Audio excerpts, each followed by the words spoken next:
Goodbye. Bye. March 14th, 2010. A two-lane highway outside rural Georgia. At 6:41 a.m., a trucker spots a barefoot young black woman walking along the shoulder, dazed, in an oversized t-shirt streaked with dried blood. She looks maybe 17 at first glance, but later records confirm she's 21. She's heavily pregnant. When troopers approach, she flinches at male voices. Asked her name, she whispers one word that will reopen a nightmare the town thought was buried 8 years ago. "I'm Keisha." From Eastview. Welcome back to True Crime Retold, where we uncover cases that test everything you think you know about human nature. If you find our deep dives as gripping as we do, please take a second to hit like, subscribe, and turn on the notification bell so you never miss a new case. Now let's get into it. Before anything went wrong, before the headlines and the search teams and the years of silence, Ridgemont Heights was just another part of Baton Rouge that most people outside the city never thought about. A regular community with regular problems and regular joys. Nothing flashy, nothing broken, just home. Ridgemont Heights sits on the north side of Baton Rouge, tucked between long rows of oak trees and older brick homes that have been standing since the 70s. It's the kind of neighborhood where people still know each other's parents, where kids grow up playing in the same cul-de-sacs their mothers once rode bikes through. Life moves at its own pace here. Not fast, not slow. Just steady. People work hard, look out for their neighbors, and show up when it counts. Most families in Ridgemont Heights have roots that run deep. Grandmothers still sit on porches in the evenings. Uncles barbecue in the yard on Sundays. And on Friday nights, you can hear the marching band from Eastway High drifting over the rooftops. It's a community that leans on itself, the kind where you don't have to explain who you are because someone already knows. Eastway High is at the center of all of it. A red brick building that looks exactly like the dozens of schools across Louisiana, but here it means more. This is where most of the kids in Ridgemont Heights find their friends, their mentors, their reasons to dream past the city limits. The school doesn't have everything it needs, but it has people who care, and sometimes that carries more weight than funding ever could. Every morning before first bell, the courtyard looks like a snapshot of the whole community. Athletes tossing basketballs back and forth, honor students comparing last-minute homework, girls braiding each other's hair on the benches, someone always blasting music from a cracked speaker, teachers walking by with coffee mugs that never seem to empty. It's ordinary in the way that gives parents comfort. Nothing about it looks like the kind of place where something unthinkable could begin. Among the students were 25 black girls who, on paper, looked like any other group of teenagers. But people noticed them, not because they stood out in one particular way, but because they represented nearly every type of girl you'd find in a Louisiana high school. There were the honor roll girls who always sat in the front row, the dancers who practiced in the gym after hours with scraped knees and high ponytails. The athletes who trained before school started and still showed up to class on time, the quiet ones who kept their heads down but never missed a day.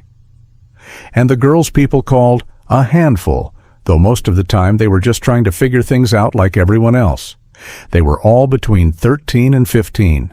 Old enough to want independence, young enough to still need guidance. Some had big families, some lived with grandparents, some bounced between relatives. Some had parents who worked double shifts and relied on neighbors to keep an eye out. But the thing that tied them together wasn't trouble or struggle. It was simply that they were from the same community, a place where everyone assumed a child was safe as long as she went to school, came home, and stayed within the familiar boundaries of Ridgemont Heights. People in town knew these girls by name. They saw them at football games, choir nights, school carnivals, and church youth programs. They watched them grow up, watched them form their own little cliques, watched them laugh loud down the hallways like the future was right there waiting for them. Parents talked about their plans, college, nursing programs, dance scholarships, ROTC, hair school, anything that would give them a life bigger than this neighborhood, but still connected enough to come home on holidays. No one had any reason to imagine that these girls, these regular teenagers with regular dreams, would one day be spoken about in the past tense. No one believed that Ridgemont Heights, a community built on trust and familiarity, could ever become the center of a case that would pull in detectives, federal agents, and national news reporters. But before the headlines, before the panic, before the years of unanswered questions, these girls were just kids walking the halls of Eastway High. And the community loved them the way only a tight-knit neighborhood can. Everything that came later began here, quietly, normally, without warning. When Eastway High first hired Daniel Whitlock, no one thought much of it. He arrived quietly in the fall of 2013, carrying a thin resume and a polite smile, introduced only as the new guidance counselor who had recently relocated from Illinois. He was 36 then, soft-spoken, neatly dressed, a white man stepping into a school where almost every student, parent, and staff member was black. In a community like Ridgemont Heights, people noticed that immediately. Some kept their distance at first. Others wondered why a man from out of state would choose to work at a school that didn't have much to offer except heart. Whitlock explained himself the same way every time someone asked. He wanted a fresh start, a slower place, a community where he could give back. He said he'd worked with youth before, volunteering in mentorship programs up north. He said he was looking for purpose. It sounded simple enough, and over time people stopped asking questions. At first, he kept to himself. He walked the halls with a clipboard, greeted students with a nod, and sat alone at lunch. But he paid attention. He learned names quickly. He remembered which students were shy, which ones struggled, which ones stayed after school because they didn't want to go home to an empty house. He learned which parents were working late shifts and which kids needed extra support, and little by little, he positioned himself exactly where the community needed help. Within a year, he had slipped into the fabric of the school. Teachers noticed he stayed late every afternoon, sitting with students who needed tutoring or just someone to talk to. He brought in old textbooks and exam prep guides he said he bought at thrift stores. He fixed broken lockers without being asked. He replaced damaged calculators from his own pocket. When the buses ran behind schedule or broke down, he drove kids home, always telling parents he happened to be heading in that direction anyway. By the second year, you could hear his name at PTA meetings, in barbershops, in church foyers. Parents who were initially skeptical now praised him for taking interest in kids who often slipped through the cracks. One mother said, "That man spends more time with our kids than anyone else." Another said, "He treats them like they matter." And in a neighborhood that had spent decades fighting for equal treatment, that gesture meant everything. Whitlock leaned into this role easily. He organized charity drives for students who didn't have winter coats. He helped seniors craft college essays line by line. He bought prom dresses for girls who couldn't afford them, slipped money to athletes who needed new cleats, and made sure kids with no lunch money didn't go hungry. He rarely took credit for any of it. Whenever someone thanked him, he waved it off as nothing. The local paper eventually ran a short feature calling him the Miracle Counselor of Eastway High. They photographed him outside the school with a group of smiling students, his hands tucked into his pockets, like he wasn't quite comfortable with attention. Parents cut out the article and pinned it to refrigerators. Teachers shared it on Facebook. It made people feel like the school had finally found someone who cared as much as they did. Over time, the community began to trust him in a way that made him almost untouchable. When he recommended programs, parents signed forms without reading them. When he suggested tutoring sessions, kids showed up. When he asked for volunteers for leadership groups and future readiness workshops, everyone assumed it was part of his job. No one thought to question how he funded things or why his background check from Illinois was so thin. To most families, he became the one adult at school who never gave up on their kids. Some described him as a blessing. Others said he was a gift they didn't expect. But the most common phrase came from parents who felt stretched thin and overlooked by the system. Mr. Whitlock cares about our kids when no one else does. What no one realized, what no one had reason to suspect, was that almost everything they believed about him was built on a foundation that didn't exist. The resume was incomplete. The references were vague. The story about his past was carefully shaped. And the trust he earned so easily was exactly what made him dangerous. But back then, Eastway High saw only what he wanted them to see. A patient, generous man who showed up every day, who worked harder than most, and who looked at 25 black girls and told their families he wanted to help them succeed. No one knew they were handing him access. No one imagined how he would use it. And no one could have predicted what would happen the day he offered those same girls what sounded like an opportunity they couldn't turn down. By Whitlock's 7th year at Eastway High, his influence had grown to the point where anything he proposed sounded like a blessing. Students trusted him.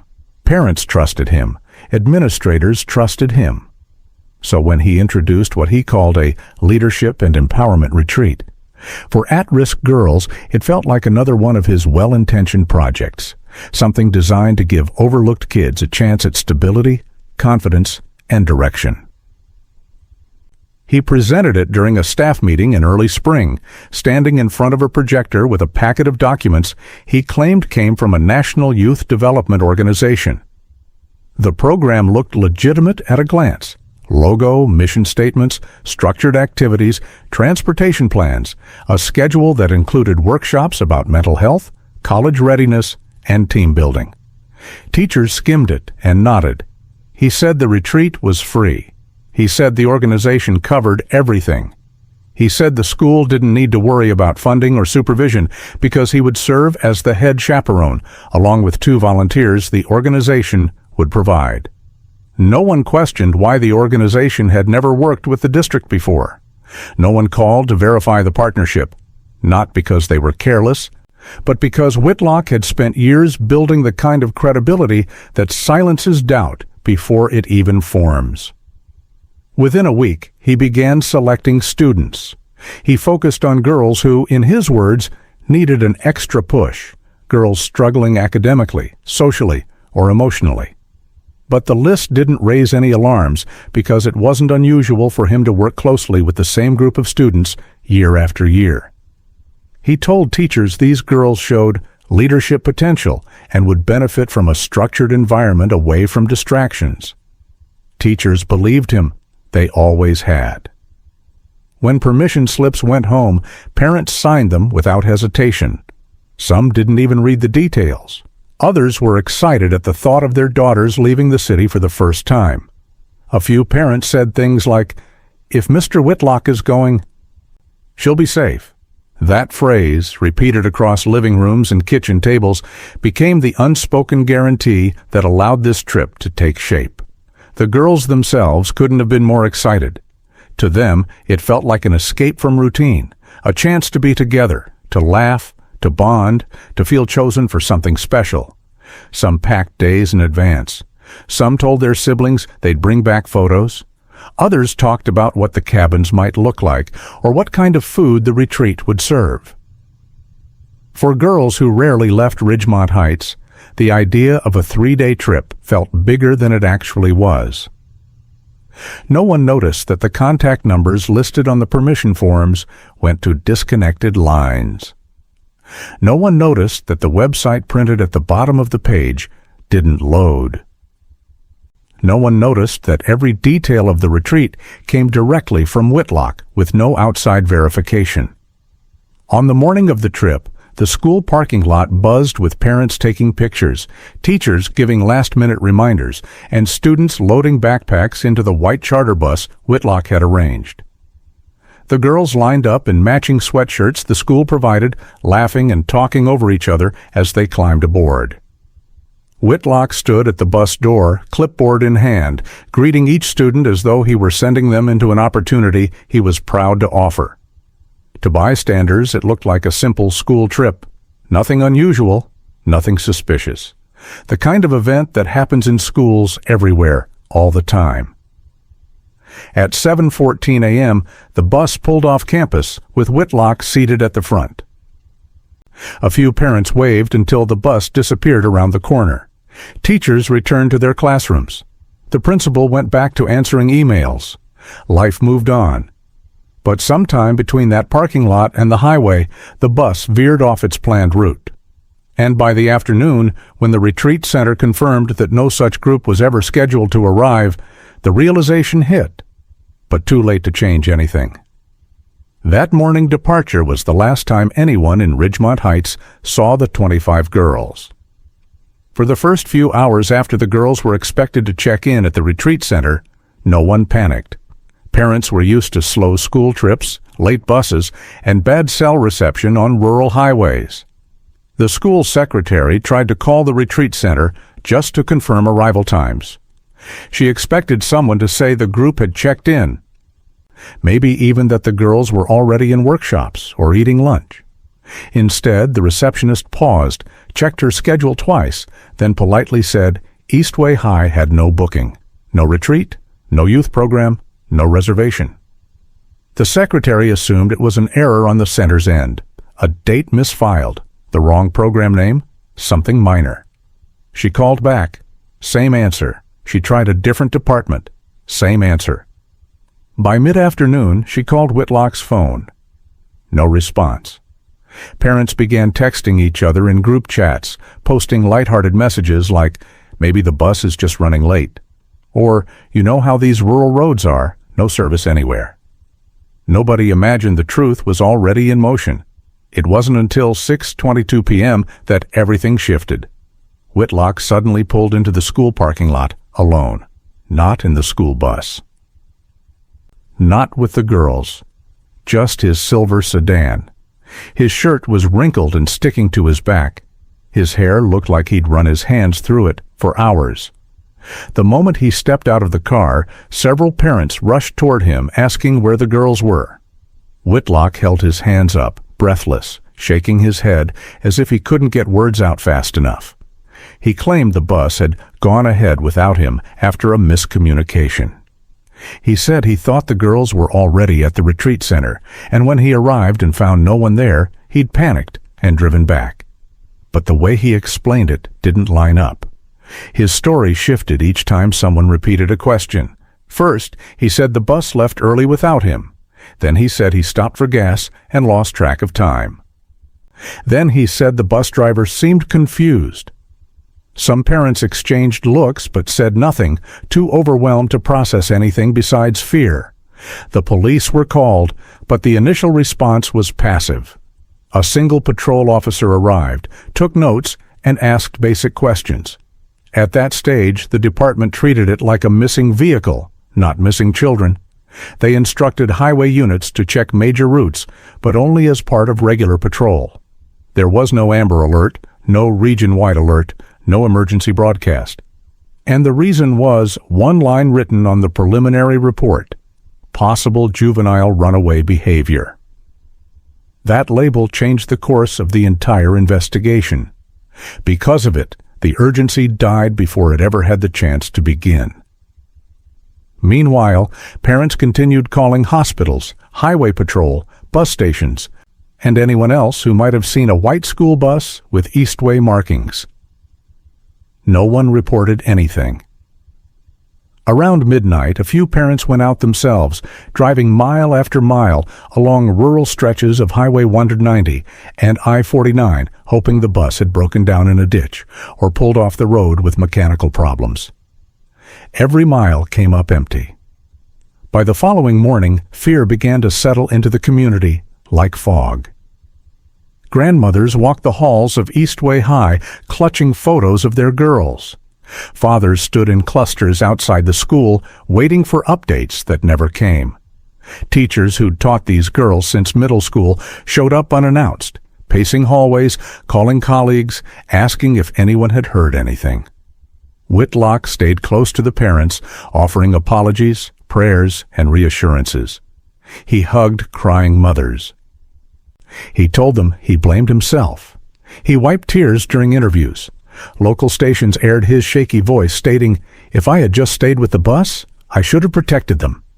Comments poured in calling him heartbroken, a hero trying his best, and the only one who cares about these kids. His performance was convincing and effective. He became the center of sympathy, while the girls themselves were quietly slipping out of public concern, reduced to stereotypes by the same authorities responsible for finding them. The official search didn't intensify until nearly 48 hours later, when a farmer in St. Landry Parish called the sheriff's office to report a burned vehicle blocking a dirt access road leading to his sugarcane fields. Deputies arrived expecting to find an abandoned car. What they found instead was a bus. Or what was left of one. The fire had completely gutted it, leaving only a charred metal frame twisted inward from the heat. Nearly everything inside had melted beyond recognition. The ceiling collapsed, the windows fused. The seats were gone except for the skeletal outlines of springs and bolts. There were no bodies, no remains, no blood, no backpacks, phones, jewelry, or clothing scraps. Nothing survived except a melted plastic school ID fused into the floor, warped, blackened, but still bearing the faint silhouette of a smiling 14-year-old girl from Eastway High. Investigators surveyed the scene quietly, their boots crunching over shards of hardened ash. One deputy mentioned the fire looked deliberate, diesel accelerant, high heat, intentional placement. Yet, even with those indicators, the case still wasn't classified as a crime. They filed it as suspicious circumstances. That decision alone sealed the fate of the investigation for years. Parents, meanwhile, collapsed when they heard the news. Some fainted, some screamed. Some fell to their knees in the dirt near the access road, begging deputies to check again, insisting the girls had to be nearby, hiding or hurt. Reporters swarmed the scene. Helicopters hovered. The story finally hit local headlines. But the coverage wasn't centered on the girls. It centered on Whitlock. Every clip showed him crying, hugging families, telling the press he would give anything to bring them back. Overnight, he became the grieving face of the tragedy.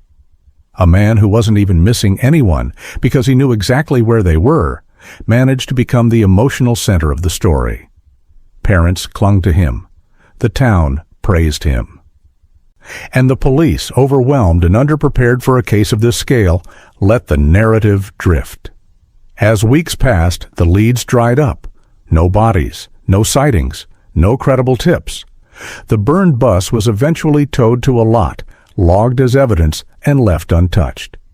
The missing girls' files gathered dust, and as attention faded, the disappearance of 25 black girls from a small Louisiana community became just another cold case dismissed with the same phrase repeated in too many precincts across the South.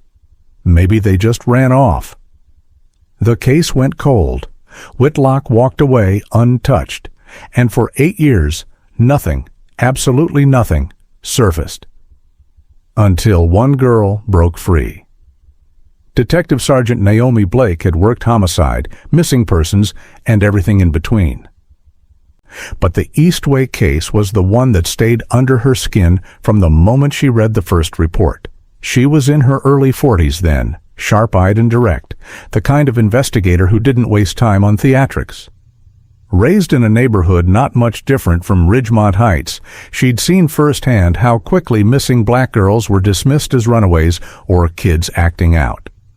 She knew the language police departments used to quietly deprioritize cases. She recognized the tone when supervisors said, "We'll keep an eye on it," but never moved it higher on the docket. And when she saw 25 girls labeled as possible runaways in less than 48 hours, she knew the investigation was starting in the wrong direction. From the first briefing, Blake noticed problems in Whitlock's story. His timeline didn't hold up. In the initial statement, he said he thought the bus went ahead without him. In the second, he said the driver seemed confused and pulled off unexpectedly. In the third version, he claimed the girls insisted on leaving early. Each retelling shifted responsibility slightly, just enough to blur the details, and the rest of the investigators chalked it up to stress. Blake didn't buy that. Most people under stress get confused, yes, but they don't change the core facts of their story. Whitlock wasn't confused. He was adjusting. She also checked the retreat information herself. She typed the organization's name into a national database. Nothing. She checked nonprofit registries. Nothing. She called the supposed headquarters. Disconnected. She emailed the booking address listed on the permission slips. The messages bounced back. Within an hour, it was clear no such program existed. Blake brought the discovery to her commanding officer, expecting urgency, maybe even a task force. Instead, she got a shrug and a non-committal, "We'll look into that." Next came the background check. On paper, Whitlock looked clean. Too clean.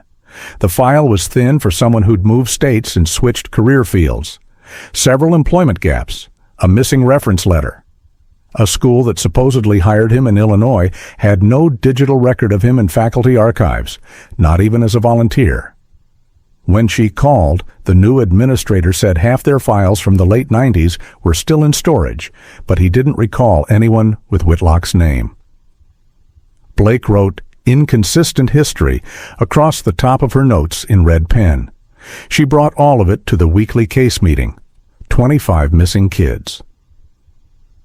A burned-out bus, a fabricated retreat, a guidance counselor with no real background. It should have been more than enough to elevate the case. But the department pushed back, hiding behind phrases she had heard too many times. No body, no crime. Teen girls are unpredictable. Maybe they left voluntarily. We can't accuse a respected faculty member without proof. Every time she pressed, the answer was the same. There wasn't enough evidence to justify a full-scale investigation. It was maddening, but not surprising.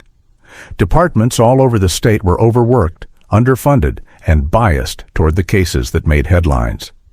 Missing adults with stable jobs got resources. Missing white children got national coverage.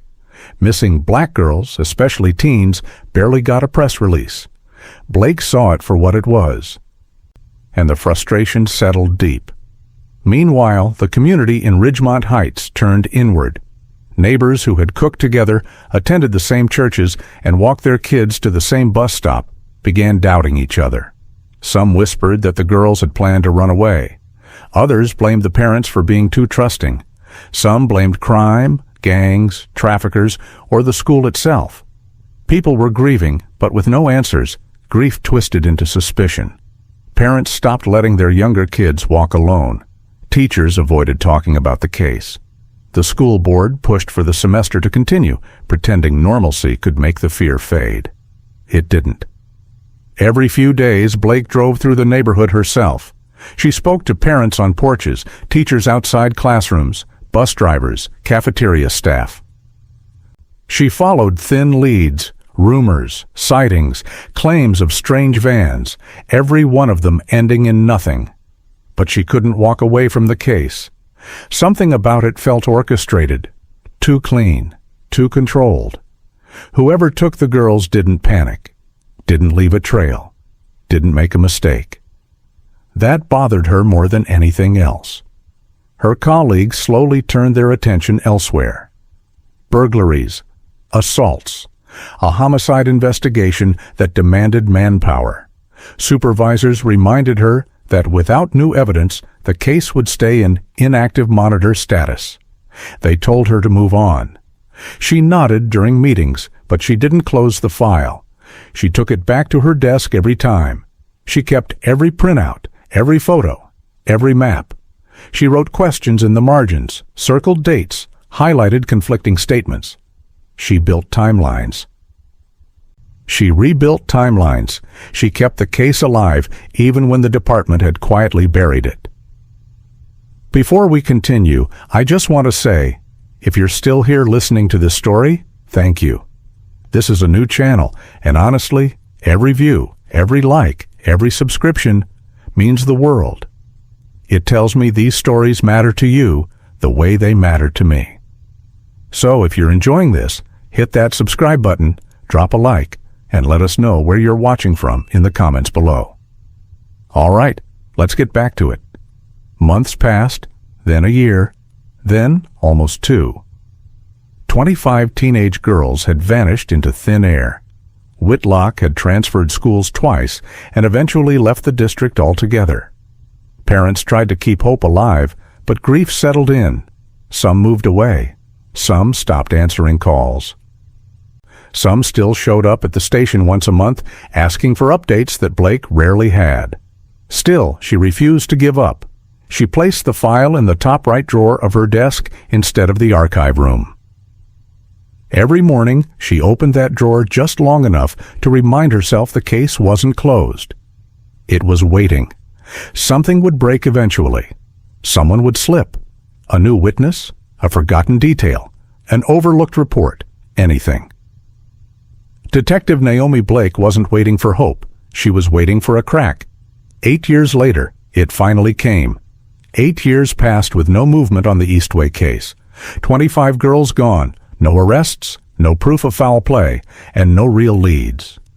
Most people assumed the investigation had quietly died, even though Detective Naomi Blake still kept the file within arm's reach. She checked in on the case whenever she could, rerunning old reports, revisiting old interviews, searching for anything that might have slipped through the cracks. Nothing ever changed. And then, one morning in late spring, everything did. It was just after sunrise on Highway 190, a long stretch of road that cuts through rural Louisiana. A truck driver spotted something near the shoulder, at first thinking it was debris or an injured animal.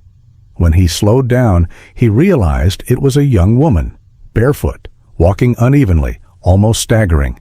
Her clothes were torn, her hair matted, and her skin looked sunburned and bruised. The driver called 911 the moment she collapsed. When the first responding officer arrived, she was barely conscious. He knelt beside her, asking simple questions to assess her awareness. She struggled to speak. Lips cracked, breathing shaky. When he asked her name, she took several seconds before whispering, "Kennedy?" He asked again, and she repeated it, a little clearer this time. "My name is Kennedy. I'm from Eastway High." The officer froze. That name had lived in every missing persons file in the region for almost a decade. He radioed for EMS and notified the sheriff's office immediately. Kennedy was rushed to a nearby hospital in critical condition. Doctors discovered she was severely malnourished, dehydrated, and about 6 months pregnant. She had old scars, fresh bruises, and signs of prolonged confinement. She weighed barely 100 pounds. Detective Naomi Blake got the call an hour later. The nurse on the line said, "We have a possible identification linked to one of your cold cases." Blake didn't wait for the rest of the explanation. She grabbed her keys, drove straight to the hospital, and walked into the room where Kennedy lay hooked up to IVs. Even after 8 years, Blake recognized the face. Older, thinner, traumatized, but unmistakable. DNA testing confirmed it within days. Kennedy Harris, missing since she was 13, was alive. The official investigation reopened instantly. Federal agents were notified, the state police stepped in, and the Eastway High case went from inactive to the single highest priority in the region. Reporters caught wind of the story within hours, and although the details were kept tightly controlled, rumors spread fast. One of the missing girls had survived. That alone was enough to shake the city. When Kennedy finally stabilized enough to speak, Blake was the first investigator allowed to interview her. The girl was cautious, eyes darting to every corner of the room, afraid someone might be listening. She spoke quietly, often pausing to gather herself. Blake didn't push. She let Kennedy talk at her own pace, letting the story unfold piece by piece. The first thing Kennedy said was that she hadn't escaped from one place. She'd escaped from several. Over the years, she and the other girls had been moved constantly, shuffled between houses, warehouses, rural properties, and makeshift compounds across Louisiana, Mississippi, and Texas. She described them as homes, but not in the normal sense. These were controlled environments, each run by people who acted like staff rather than captors. They enforced strict schedules, controlled what the girls ate, where they slept, and when they were allowed to speak. Kennedy said they were trained, though she struggled to explain what that meant at first. She said they were taught how to behave, how to stay quiet, how to follow instructions without question. Discipline was strict. They were punished for breaking rules. Some girls were isolated for days. Some were moved to different locations without warning and never returned. Kennedy kept saying, "He said he was preparing us for better lives. He said this was the path." When Blake asked who he referred to, Kennedy didn't hesitate. "Mr. Whitlock," she said. "He was in charge of everything." She described him as a steady presence throughout the years, sometimes appearing in person, sometimes sending instructions through the people who ran the houses. The girls were told that Whitlock was their protector, the one who rescued them from the world. They were told their families had abandoned them, that no one was looking for them, and that their future depended on obedience. Kennedy said the girls were warned that if they tried to escape, their families would be punished, or that they would be returned to worse places. Blake kept her composure, but inside, she felt a shift. This wasn't a single criminal. This was an operation. Kennedy's voice shook most when she talked about the pregnancies. She said girls who reached a certain age were taken to separate rooms or transferred to different facilities. They were told they were part of a program meant to give life to families who couldn't have children. Kennedy didn't understand all the details, but she knew enough. Babies were taken immediately after birth. The mothers were never allowed to see them. Some girls became pregnant more than once. Some didn't survive childbirth. When Kennedy used the phrase baby factory, she said it the way someone repeats a term they'd heard adults use. She described overhearing conversations about international placements, private clients, and clean paperwork. She didn't understand the logistics, but Blake did. This wasn't just kidnapping, it was trafficking, organized, deliberate, and profitable. Kennedy also confirmed something Blake had feared for years. The 25 girls hadn't stayed together. Some were separated early on.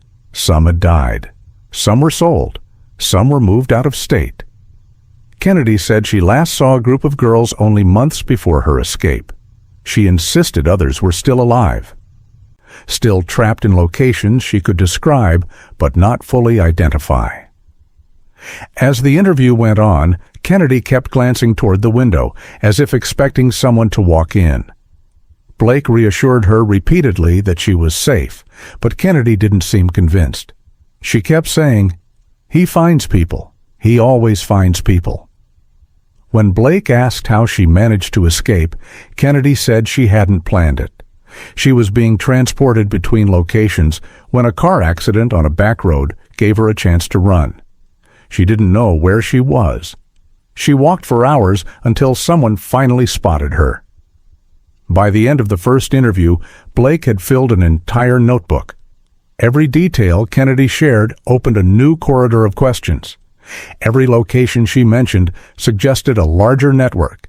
Every name she recalled, drivers, caretakers, women who supervised the houses, hinted at people who might still be active. But the central thread never changed. Whitlock wasn't just involved. He was the architect. And now that Kennedy had resurfaced, Blake understood the case was bigger and darker than anything she'd imagined 8 years ago. The investigation wasn't reopening. It was exploding. Once Kennedy's identification was confirmed, the investigation shifted into a full federal operation almost overnight.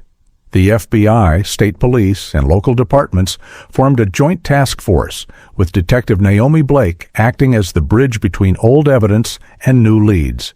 For 8 years, she had been fighting for this case to be taken seriously. Now, suddenly, every agency wanted to be part of it. The first breakthrough came from something Kennedy said offhand. "We were always moved at night." That single sentence led investigators to re-examine highway camera data, toll logs, and traffic records stretching back years. What they discovered wasn't a perfect trail, but it was a pattern. Vehicles registered under shell companies that matched names Kennedy vaguely remembered. Grace Outreach, New Tomorrow Services, the Helping Hands Initiative. Generic names, but all connected to one man, Daniel Whitlock. When financial analysts dug deeper, the shell companies multiplied. There were more than a dozen nonprofits, each registered in a different state, all claiming to offer youth development, faith-based counseling, family planning support, or adoption assistance. The addresses didn't exist. The phone numbers were dead. The EIN filings were copy-pasted. On paper, they looked legitimate enough to fool school boards and government clerks. In reality, they were the backbone of something far more organized. One agent reviewing the record said, "This wasn't a cover-up, this was infrastructure." Investigators soon mapped out a cluster of properties tied to those nonprofits: rental homes, rural land parcels, abandoned storefronts, and small houses in isolated areas across Louisiana, Mississippi, and Texas. These were the homes Kennedy had described. When task force teams raided the first location, an old farmhouse outside Eunice, Louisiana, they didn't find people. The house was empty, wiped down, abandoned. But the signs were unmistakable. Restraints removed from a wall, cots stacked in a corner, a bare kitchen with industrial locks on the cabinets. In the bathroom trash, they found expired prenatal vitamins. In a closet, a small pile of clothing, teenage sizes, mostly girls. The second property, a rundown duplex in Jackson, Mississippi, had been left in similar condition. No occupants, but plenty of evidence. Food charts, strict discipline schedules, and notebooks filled with rules written in the same precise handwriting. Rule number 3 appeared on every page. Obedience is safety. In a locked drawer, they found paperwork showing different girls' assignments, moving dates, new locations, medical appointments. Some entries were marked with a single word: placement. Kennedy recognized that word instantly. She told Blake that placement was what they were told happened when a girl completed training. Some were transferred to new families. Others were taken to what she called the bigger house, though she never knew the location. The girls weren't told much. They were only told to trust the process. The third property, a small warehouse space outside Beaumont, Texas, was the one that made investigators stop in silence. Inside, they found exam tables, medical supplies, ultrasounds, and documents from a supposed fertility assistance program. None of the equipment was new, but all of it was functional. A retired OB/GYN consultant with the task force reviewed photos and said, "This isn't a clinic, it's a breeding operation." That was the moment investigators understood they weren't looking at a simple kidnapping or trafficking ring. They were looking at a long-term, multi-state system built to produce children and profit from their sale. Financial records uncovered the rest. Forensic accountants traced more than $2.4 million laundered through Whitlock's nonprofits over the years. The deposits came from private donors, offshore accounts, and companies tied to adoption agencies. Many payments were labeled as processing fees, family facilitation, or international placements. The amounts matched typical adoption fees in the private market, except none of these transactions were legal. Whitlock had built his own pipeline, and black girls from Eastway High had become the supply. As investigators continued piecing the operation together, Kennedy agreed to participate in a recorded deposition. She described how some girls were selected for pregnancy based on age, health, and appearance. Some became pregnant through coercion by the men supervising the houses. Others were artificially inseminated with minimal medical oversight. Kennedy said the girls were told they were helping families who couldn't have children. They were told their babies were going to better lives. When Blake gently asked if she had given birth during her captivity, Kennedy hesitated before nodding. She said she had a daughter 2 years earlier. She never saw the baby. After delivery, a woman took the child from her arms without speaking. Kennedy said the woman wore medical scrubs and a necklace with a small gold cross. She said Whitlock wasn't there. He rarely appeared during births, but his rules were enforced with absolute loyalty. Kennedy also revealed the darkest parts of the operation. Some girls didn't survive complications. When Blake asked what happened to their bodies, Kennedy lowered her head and said, "We never saw them again." Some girls attempted to run. None succeeded. One girl who tried was punished so severely that Kennedy refused to describe it in detail. She only said, "After that, nobody tried anymore." Kennedy was equally clear that not all the girls were kept together. Some were sold early in the process. Some were taken out of state. Some were promised placements overseas. She believed at least 2 were moved outside the country within a year of the initial abduction.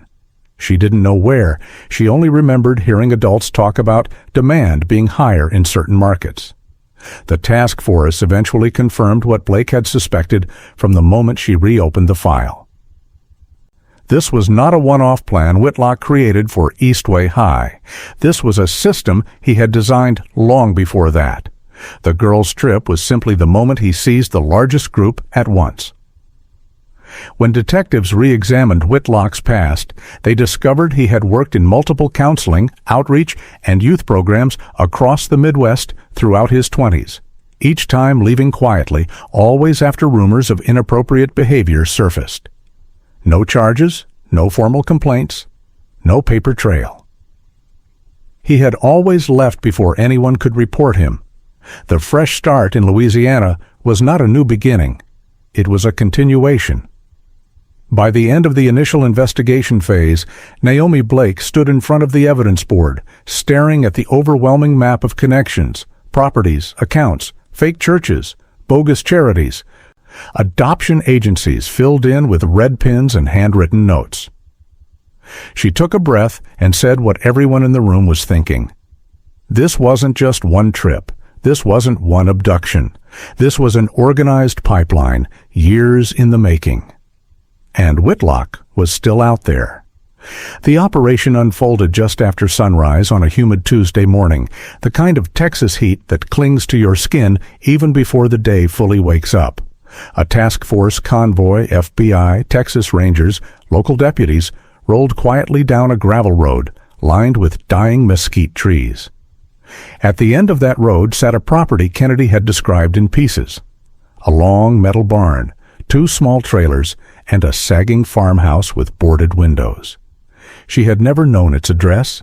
She only remembered the sound of cicadas, the smell of dust, and a wind chime made of spoons hanging by the back door. As the agents approached, that spoon wind chime clinked in the breeze exactly the way she said it would. Detective Naomi Blake was positioned in the second vehicle, gripping the door handle as the team received the green light. She had waited 8 years for this moment. The SWAT team moved first, fanning out silently, breaching the farmhouse and trailers in coordinated bursts. For a few minutes, the only sounds were boots, shouts, and doors splintering under forced entry. Then came the voice over the radio. "We have them. We've got survivors." Blake felt her chest tighten. Not relief, not joy. Something closer to dread, wrapped in hope. She stepped out of the SUV and walked toward the barn, where agents were guiding out a small group of young women. At first glance, it was impossible to tell how old they were. Malnourished, hollow-eyed, barefoot, shoulders tense as if waiting for punishment. Their hair was cut unevenly. Their clothes were mismatched. Oversized t-shirts, pajama pants, old church dresses worn thin at the seams. One of the women clutched a toddler to her chest, as if afraid someone would take him away. Another held the hand of a little girl with big eyes and tangled hair. These were children born into captivity, the living proof of the operation's purpose. An agent gently asked the women their names. Silence. He tried again. One of them whispered something so quiet the microphone barely picked it up. "We don't say our names without permission." When Blake stepped forward, one of the young women flinched as if expecting to be struck. Blake kept her hands visible, her voice soft. "You're safe. No one here is going to hurt you." But safety was not a language they recognized. Inside the barn, agents found sleeping mats arranged in perfect rows, metal shelves filled with identical clothing, and notebooks full of rules copied over and over in shaky handwriting. Respect the process. Obedience leads to freedom. We were chosen. The phrase appeared on almost every page. In one notebook, written repeatedly from top to bottom like lines given as punishment, were the words, "Doubt is the enemy." Blake moved to the far corner of the barn, where a young woman, sat curled up against the wall, rocking slightly. She couldn't have been more than 21 or 22. Her knees were pulled to her chest. Her lips moved, repeating something over and over. Blake knelt down slowly. "What's your name?" she asked. The girl didn't answer. She just kept whispering the same phrase. "We were chosen. We were chosen. We were chosen." Every time she said it, her voice cracked a little more, like the words were carved into her, not spoken. A paramedic leaned over to Blake. "They're dehydrated, starved. Some are showing signs of long-term physical trauma." He paused, then added quietly, "And psychological conditioning. Severe." The team counted 12 survivors, 12 out of the original 25. The number landed like a blow. Outside the barn, sunlight had begun to spill across the property. A few of the women shielded their faces as if the brightness were painful. Some huddled together, whispering to each other in rehearsed phrases. "We'll be evaluated. We'll be reassigned. Stay in formation." These were the routines they had lived under for years. One woman, visibly shaking, asked softly, "Is the assessment coming?" Blake didn't know what she meant until Kennedy, watching the raid from a vehicle nearby, explained. The assessment was punishment. If someone disobeyed, they were taken to another room for hours. They came back different. Some never came back at all. As the newly rescued women were escorted to waiting vans, Blake noticed something else. Not one of them asked where Whitlock was. They didn't ask if he'd been caught. They didn't ask if he was coming back. Their silence wasn't relief. It was fear. The kind of fear that makes you believe a person has the power to appear anywhere, anytime, without warning. While agents worked to secure the area, Blake stepped inside the old farmhouse. In the kitchen, dirty dishes sat neatly stacked as if waiting for approval. The fridge held little more than expired milk and rationed meals. On one wall, someone had taped a handwritten schedule. 6 hours meet bake a.m. Wake and prepare 6:45 a.m. Devotion 7:30 a.m. Chores 9 kk a.m. Instruction 12 kk p.m. Nutrition 1 p.m. Rest 2 p.m. Training 6 p.m. Reflection 9 p.m. Silence. No names, only roles, only obedience. In a small office, investigators found a locked metal case. Inside were identification cards, some real, some forged, belonging to girls who had once walked the halls of Eastway High. Their school photos stared back from the laminated surfaces, smiling faces frozen in time. Blake ran her fingers over the cards, counting them slowly. There were 15. 15 IDs, 12 survivors, 3 unaccounted for among these, 10 unaccounted for overall. In the back of the farmhouse was a room without windows. The walls were soundproofed. A single chair was bolted to the floor. A camera mount sat in the corner. Blake felt her stomach twist. She didn't need anyone to explain what the room had been used for. As the survivors were finally loaded into transport vans, each accompanied by trauma specialists, medics, and federal agents, one young woman paused before getting inside. She turned to Blake, her eyes unfocused, and asked, "Are you the new overseer?" Blake shook her head firmly.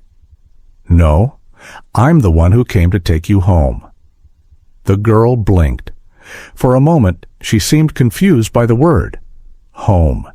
It was a concept stripped from them, replaced with compounds, routine, obedience, and fear.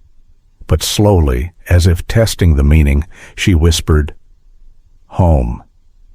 Behind her, another girl, holding a toddler on her hip, asked, "Are there more of us? Did any of the others get rescued?"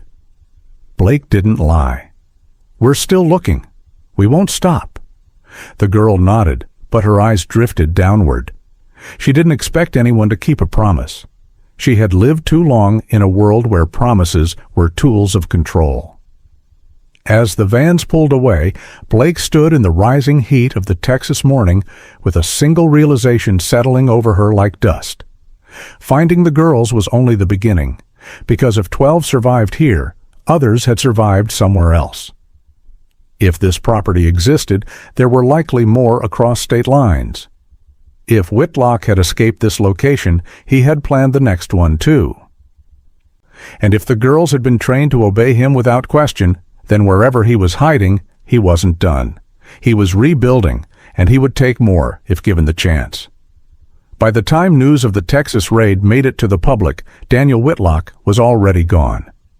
Detectives later determined he'd slipped away days before the operation, hours even, moving with the same precision and foresight that had allowed him to control and hide 25 girls for nearly a decade. He didn't run in panic. He didn't make mistakes. He simply vanished, like a man who had rehearsed his disappearance long before anyone suspected him. The first major clue surfaced inside an abandoned rental house just outside of Longview, Texas.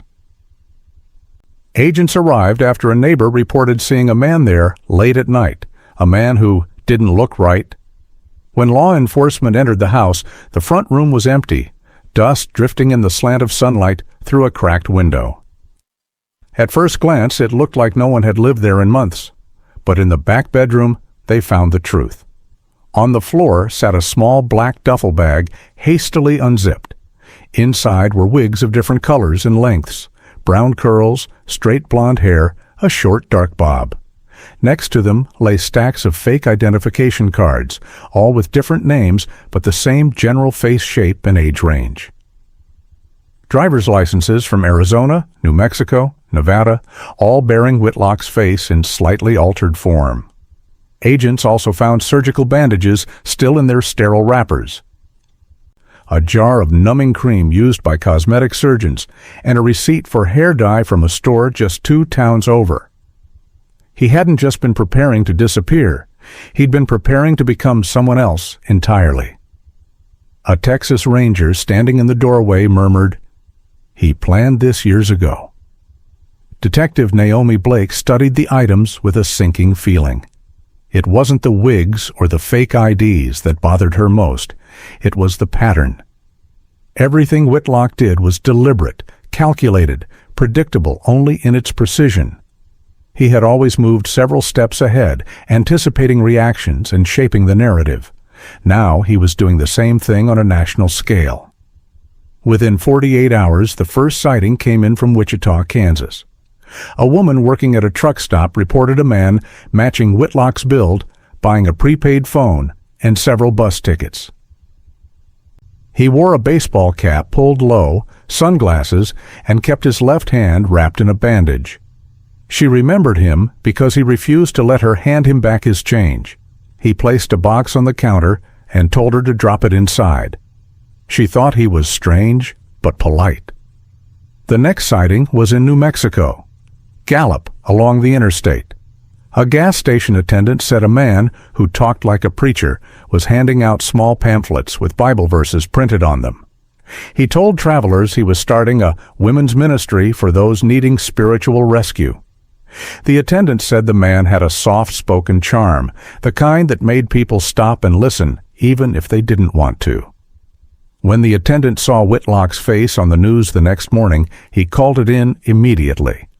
By the time agents arrived, Whitlock was long gone. The sightings kept coming. A motel clerk in Holbrook, Arizona said he checked in a man named Elliot Gray, who stayed only 4 hours and left before dawn. A rancher outside Tucson reported seeing a man preaching to a small group of migrant women under a highway overpass. He carried a well-worn Bible and spoke gently, offering guidance for troubled girls. The rancher didn't know who he was talking to until a deputy showed him a photo later that night. He froze, then whispered, "That's him. He said he was helping them." I believed him. In each location, Whitlock stayed just long enough to blend in, gather information, and identify vulnerable girls, runaways, migrants, teenagers estranged from family, anyone who reminded him of the students he once groomed at Eastway High. And just like before, he hid behind language that sounded compassionate. "Let me show you a safer path. I can help you rebuild your future. You were chosen for something better." The same phrases he had drilled into Kennedy and the others. What worried Blake most wasn't that Whitlock was moving quickly. It was that he was moving with purpose. He wasn't running blindly. He was scouting, rebuilding, looking for new victims. Agents traced calls from one of the burner phones found in the abandoned house, most connected to prepaid numbers that were no longer in use. But one number bounced through a relay tied to a border town ministry in Nogales, Arizona. When authorities visited the small building, they found pamphlets about rebirth through obedience, a stack of folding chairs, and a sign-in sheet with half the names crossed out. One of the women who had attended those meetings told investigators, "He said he only helps girls who feel lost. He said God uses broken people first." When asked why she trusted him, she answered simply, "He sounded like he cared." That was Whitlock's power, not force, not threats, conviction. In every town he passed through, a handful of teenage girls slipped away from their homes for a few hours, sometimes overnight. Some came back shaken, others refused to talk. One girl told police, "He said if I followed him, I'd become who I was meant to be." Every time law enforcement closed in, Whitlock moved again. A bus ride here, a borrowed car there. Border towns became his safe zones, transient, crowded, full of people who were often ignored, forgotten, or undocumented. Perfect hunting grounds for someone like him. As weeks turned into months, the FBI placed him on the most wanted list.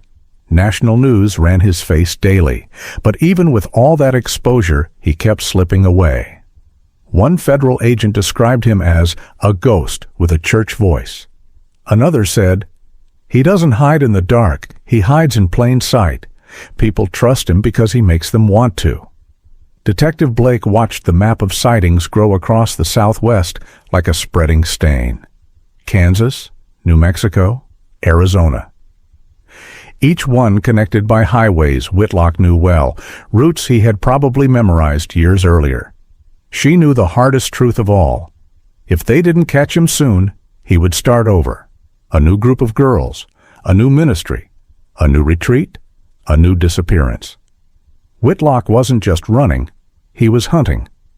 And somewhere in the deserts between Texas and Mexico, a man with a gentle smile and a soft pastor's voice was already looking for the next girl who would believe him. In the days after the raid on the rural Texas property, it felt like the whole case shifted from mystery to pursuit. For 8 years, the story had been about what happened to the girls. After Kennedy appeared on that highway and 12 survivors were pulled out of that compound, it became about who let it happen and who was still out there. At the center of that question was one name, Daniel Whitlock. By the time state police and federal agents reached the small rental house he'd been staying in just outside Beaumont, he was already gone. The place looked like a shed someone had tried to erase. Mattress on the floor, a card table with a cheap lamp, wigs in a duffel bag. A stack of fake IDs with different names but the same blue eyes. Surgical bandages and half-empty bottles of antibiotics in the bathroom trash. 3 burner phones, all wiped. On the refrigerator was a single sheet of paper with a handwritten phrase. Second chances are for the faithful. No fingerprints worth keeping, no digital trail left alive. It was the kind of exit that didn't happen by accident. He'd planned a fast escape, and he knew how to stay ahead of law enforcement. But for the first time, Whitlock wasn't just a respected counselor with a clean file and a sad story. He was officially the target of a multi-state manhunt. Local prosecutors in Louisiana filed kidnapping and trafficking charges. Texas added unlawful restraint and exploitation. The FBI stepped in with federal counts: interstate trafficking, conspiracy, and exploitation of minors. His face went from school staff photo to national wanted bulletin in less than a week. Cable news ran his picture beside the number 25. 25 girls left on that bus. 12 had been rescued. 13 were still unaccounted for. Federal agents built a task force out of Baton Rouge and Houston. At the center of their war room, on a wall covered in maps, photos, and phone logs, a single line of red string connected everything back to Eastway High. Detective Sergeant Naomi Blake took a leave from her regular caseload and moved into that room. She'd been waiting 8 years for the file no one wanted to open to finally land in the middle of the table. Now it was there, and she wasn't about to let go. They started with what they had: financial records from Whitlock's fake nonprofits. Kennedy's testimony about the homes. Statements from the 12 women recovered in Texas. Slowly, a pattern emerged. The safe house they just raided wasn't the only one. There were properties in 3 states, Texas, Louisiana, Mississippi, rented under shell organizations with vague religious names: New Light Pathways, Hope Gate Ministries, Future Daughters Outreach. Every one of them tied back to an email or P.O. box Whitlock had access to. Kennedy talked about vehicles: white vans, an older school bus with the district logo painted over, and a beat-up sedan Whitlock used when he needed to be invisible. She remembered highways, too. Road signs flashing past in the dark. One in particular: "Welcome to New Mexico." That detail didn't match what they'd assumed. Up to that point, investigators believed the operation was contained in the Gulf region. New Mexico shifted their map west. The FBI liaison wrote one phrase on the board under his photo: "He knows how borders work." That would matter later. The first real break came from a surveillance camera, not in Texas or Louisiana, but in Amarillo, 4 days after the raid. A bus station camera captured a man in a baseball cap, shoulders slightly hunched, paying cash for a ticket at 2:11 a.m. The face was obscured, but the gait, short, quick steps with a slight inward turn on the left foot, matched Whitlock's posture from older school security footage. The clerk remembered him because he'd asked 3 times how soon the bus left and whether there would be many people on board. The ticket was for Albuquerque. Agents forwarded the footage to Naomi. She watched it 3 times in silence and then simply said, "That's him." At this point, the investigation widened beyond one man. They started looking at who helped him move money, rent properties, and vanish when it mattered. Subpoenas went out to banks, prepaid card companies, and cell carriers. A financial crimes analyst noticed something strange. Whitlock never kept large balances in his own name, but he'd had consistent access to funds through a small religious charity out of Illinois, registered in Chicago under the name Living Gate Foundation. On paper, Living Gate funded urban youth mentoring.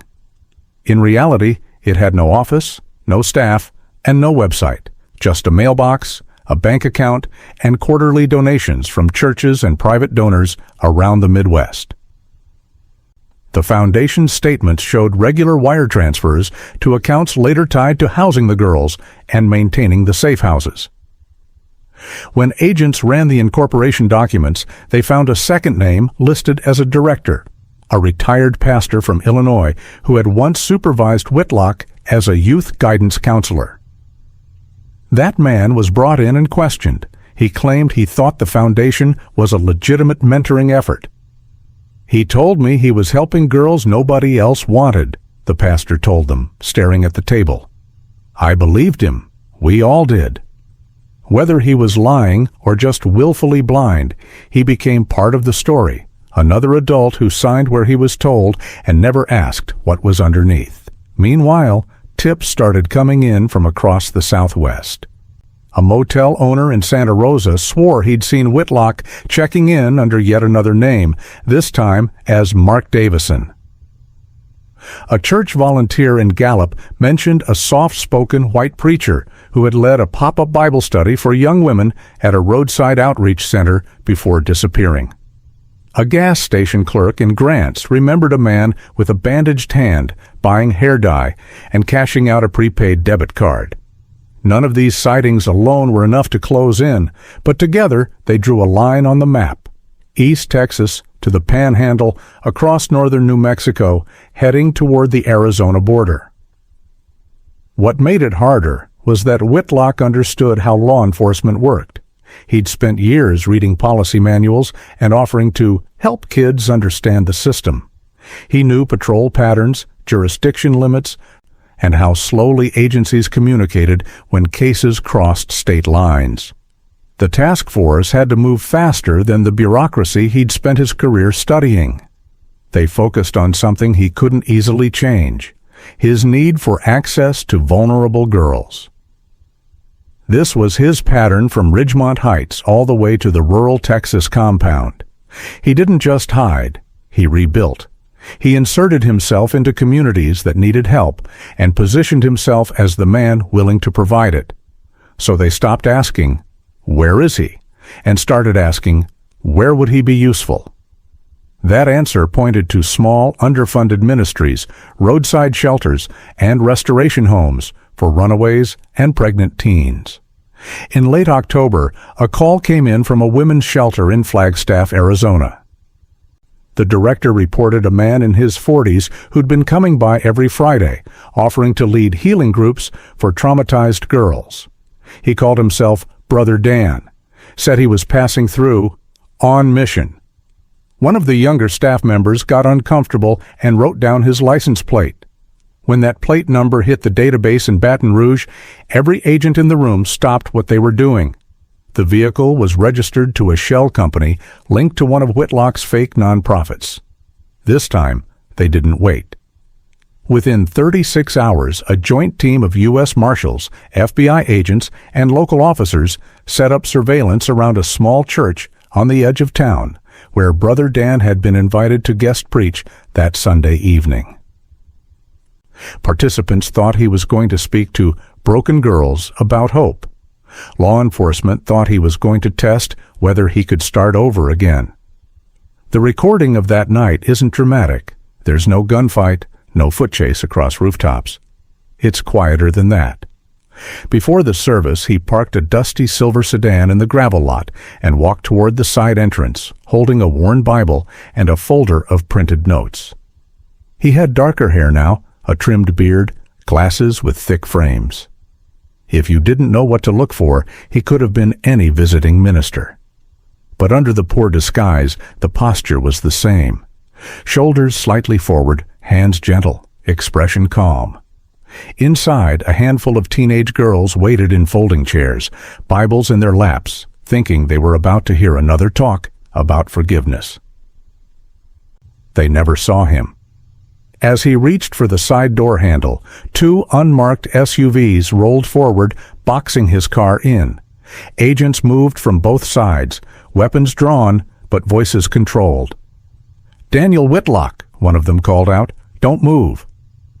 For a split second, he froze, eyes flicking to the door, then to the parking lot exit, calculating. Then he did something that still unsettles the people who were there. He smiled. Not a panicked smile, not pleasant either. It looked like recognition, like he knew this moment had always been possible. He raised his hand slowly and said, "You've got the wrong man." It didn't work anymore. His fingerprints taken at the field office that night matched staff files from Eastway High. His DNA matched items collected from the Texas compound. Hair recovered from one of the wigs in Beaumont matched hair from an old employment form from Illinois. Whatever name he'd been using in Arizona didn't matter. Paper and science put his real one on record: Daniel Thomas Whitlock. Over the next several weeks, he was extradited back to Louisiana. Prosecutors in multiple states met to decide how to structure the charges. In the end, they agreed to try him first in federal court in Baton Rouge, where the story began, on trafficking and kidnapping counts that carried the heaviest penalties. The indictment ran dozens of pages. It included trafficking of minors, conspiracy, transporting individuals across state lines for exploitation, and involvement in a fraudulent charity scheme. The state reserved the right to add their own charges: kidnapping, assault, unlawful imprisonment, after the federal case concluded. Ridgemont Heights had changed in the years since the girls vanished, but when news broke that Whitlock had been caught, the reaction felt like stepping back into 2014. Parents who hadn't stood in the same room in years found themselves outside Eastway High, staring at the flag at half-mast. Some cried openly. Some just stood with their arms crossed, anger finally having somewhere to go. Local reporters replayed old footage of Whitlock smiling in the school hallway, holding donated backpacks, standing beside students at award ceremonies. Next to it, they showed the new footage: a man in shackles and a jumpsuit, staring straight ahead as marshals led him into the courthouse. Detective Naomi Blake was in that courtroom on the first day of trial. She took a seat behind the prosecution table, not as a witness, but as someone who had earned the right to see this through. For years, she'd been told there were no bodies, no evidence, no case. Now the man at the defense table was flanked by two attorneys and a stack of files taller than his Bible used to be. The prosecution's case focused on three pillars: paper, money, and voices. The paper trail showed how Whitlock had falsified the retreat paperwork, invented the sponsoring organization, and manipulated the school into trusting his plan. The financial records traced money from charity donations into shell accounts and then into properties and vehicles used to house and move the girls. And the voices, the most important part, came from the survivors. One by one, 12 young women walked into that courtroom and sat less than 20 feet from the man who had taken their lives off course. They didn't all remember the same details. Trauma doesn't work like a movie. But the patterns were unmistakable. Kennedy described being singled out at school for extra guidance, how he framed it as opportunity, not grooming. She talked about the day of the trip, how safe she felt because he was staff. Then she described the first house, the locked rooms, the rules, no phones, no contact, no real names. Just chosen girls on a special mission. Others described being moved in the middle of the night, loaded into vans with tinted windows, told to keep their heads down. When one girl asked when they were going home, he answered, "Home is where purpose is." They testified about punishments when someone tried to run, about pregnancies and babies taken away, about being told their families had given up and moved on. Whitlock's defense team tried to argue that he was a delusional man who believed he was rescuing troubled girls, that he hadn't trafficked them, but relocated them into faith-based communities. They suggested the survivors were exaggerating under pressure, that their memories had been shaped by investigators. They leaned on the lack of bodies for the 13 still missing, hinting that maybe those girls really had run away on their own. That argument fell apart every time a survivor described the same structure without having spoken to the others beforehand. The same phrases, the same training, the same threat. If you leave, no one will believe you. They need me. You're just another girl from nowhere. On cross-examination, one of the defense attorneys asked Kennedy whether she hated Whitlock. She paused and said, "I don't know if I hate him. I just know what he did." Then she turned slightly toward the jury and added, "We were 13. We were 14. We were kids. He was the adult. That's the whole story." Those words stuck. Jurors later said they couldn't shake them. The prosecution also called school staff from Eastway High, parents, and finally Naomi herself. She testified about the early days of the investigation, the burned bus, the missing retreat program, the way the case was quietly downgraded to possible runaways, despite her objections. "If we had taken it seriously then," she told the court, "some of what happened in Texas and beyond might never have happened. It wasn't just an indictment of Whitlock. It was an indictment of a system that let his kind of predator flourish. Whitlock never took the stand. He sat through the entire trial with the same neutral expression he'd worn in those school hallway photos. No outburst, no breakdown, no apology. The closest he came to speaking publicly was when the judge asked if he had anything to say before sentencing. By then, the verdict was in. After just under 7 hours of deliberation, the jury found him guilty on all major counts: trafficking of minors, kidnapping, interstate transportation for exploitation, and conspiracy. In the packed courtroom, the foreperson's voice sounded steady. Some of the survivors cried softly when they heard the word guilty. Some just exhaled like they'd been holding their breath for 8 years. At sentencing, the judge read through the charges, the impact statements, and the statutory minimums. Several parents addressed the court. One father said, "You took my daughter's childhood and you sold it. That's not guidance. That's evil." A mother who never got her child back at all told him, "Even if she's gone, at least now you are not." When it was finally his turn, Whitlock stood, hands cuffed at his waist. For a long moment, he said nothing. Then, in a quiet voice, he told the judge, "I only ever wanted to save them." The judge didn't respond to that directly. Instead, she looked down at the stack of files in front of her, the financial records, raid photos, transcripts, medical reports, and said, "What you called saving, the law calls exploitation, and this court calls it unforgivable." She sentenced him to multiple life terms in federal prison without the possibility of parole. Even if he somehow outlived one sentence, another would be waiting. State cases in Texas and Louisiana were left technically open in case new evidence emerged about deaths among the missing 13. Outside the courthouse that day, the scene didn't look like celebration. It looked like something closer to relief. Families held photos of girls who never stepped off that bus. Survivors walked out flanked by advocates and officers, free but forever tied to what happened. Detective Naomi Blake stood on the steps for a long time after the crowd started to thin. For her, the file that had sat in her desk for 8 years finally had an ending she could write in ink instead of pencil. But more than that, the case forced an entire community to confront uncomfortable truths. 25 black girls had disappeared. For too long, their absence was explained away with stereotypes and paperwork. It took one of them running down a highway 8 years later to make people listen. Whitlock will spend the rest of his life in a cell. The girls he took will spend the rest of theirs carrying what he did. And somewhere in between those two realities sits a file with a label that should never have been needed. The Vanished 25. If you found this story powerful or thought-provoking, don't forget to like this video and share your thoughts in the comments below.